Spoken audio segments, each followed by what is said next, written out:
तो दोस्तों आपकी स्क्रीन के ऊपर एक क्वेश्चन है, ठीक है।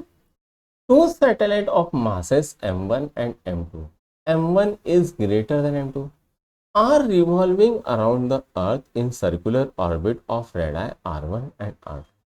और ये क्या कर रहे हैं, तो ये सर्कुलर ऑर्बिट में घूम रहे हैं।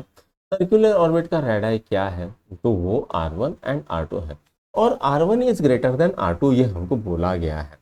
Which of the following statement is true regarding their speed, ये हमको पूछा गया है। तो आइए इसको सॉल्व करते हैं बच्चों।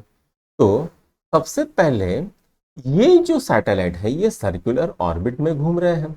तो अगर ये सर्कुलर ऑर्बिट में घूम रहे हैं तो उनको घुमाने के लिए जो वेलोसिटी लगती है उसको हम कहते हैं क्रिटिकल वेलोसिटी, और वो हम दिखाते हैं वीसी से। इसका फॉर्मूला क्या होता है, under root G M upon R ये होता है, ठीक है। अब v1 क्या आ जाएगा, पहले सैटेलाइट की क्रिटिकल वेलोसिटी, उसके लिए gm अपॉन r1 लिख लेंगे। अब m क्या है बच्चों, मास ऑफ प्लैनेट या अर्थ बोल लो, ठीक है। और यहाँ पर सैटेलाइट के मास से इसका कुछ भी लेना देना नहीं है, ठीक है।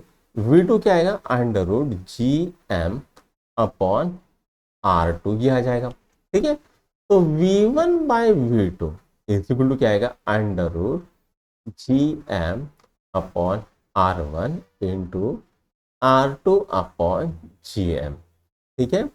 अब फॉर्मूला क्या बनता है, v1 by v2 is equal to under root r2 by r1। तो v1 कितना आता है, r2 by r1 into v2।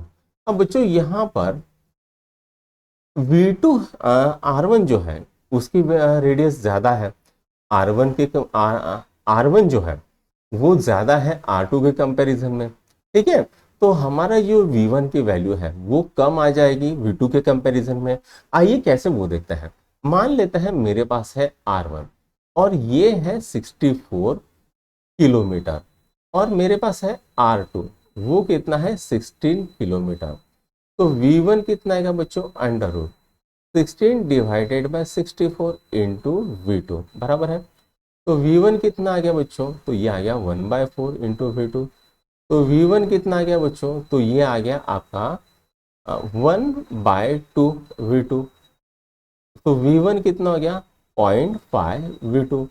यानी अगर मान लो V2 की मेरी वैल्यू अगर 10 किलोमीटर पर सेकंड है तो V1 कितना आएगा 0.5 इंटू 10, तो V1 कितना आएगा 5 किलोमीटर पर सेकंड है, ठीक है। V1 कितना आएगा 5 किलोमीटर पर सेकंड, यानी V2 ज्यादा है V1 कम है। तो कौन सा ऑप्शन सही आएगा, तो सी ऑप्शन सही आएगा। तो सी ऑप्शन पे टिक करो और आगे बढ़ जाओ।